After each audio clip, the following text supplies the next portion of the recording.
اللہ تعالیٰ اس آیت کے اندر فرماتا ہے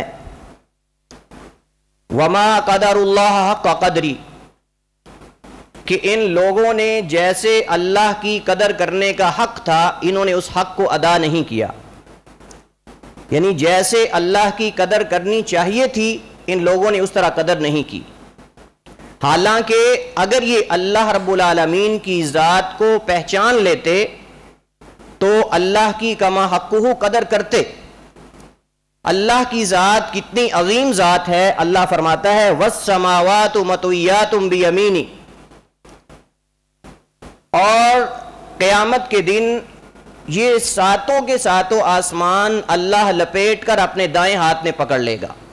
تصور کریں آپ، اللہ فرماتا ہے سبحانہ وتعالی عما یشرکون، اتنی عظیم ذات رب العالمین کی اور اللہ کو ان کے شرک کی کوئی پرواہ نہیں ہے۔ سبحانہ، اللہ ان کے شرک سے بالا تر اور بابرکت اور مقدس ہے۔ آپ تصور کریں کہ جب ایک انسان اللہ تعالیٰ کو اس انداز میں پہچانتا ہے کہ وہ خالق و مالک، اتنے بڑے آسمان وسیع و عریض کہ ہم نظر دوڑائیں ہماری نظر تھک جائے گی لیکن آسمان کی ایک حد اور ایک کنارہ نہیں آ سکتا، چلتے چلتے سواریاں جدید وسائل ختم ہو سکتے ہیں لیکن آسمان کی انتہا نہیں آ سکتی۔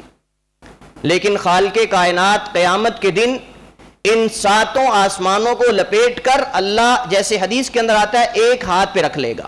اب جب اس انداز میں انسان اللہ تعالیٰ کو پہچانتا ہے تو مجھے بتلائیے آپ کہ کون ایسا عقل مند، سمجھدار، باشعور انسان ہے جو اس عظیم ہستی کو چھوڑ کر کسی اور کے در پہ جا کے اپنی پیشانی کو ٹیکے گا؟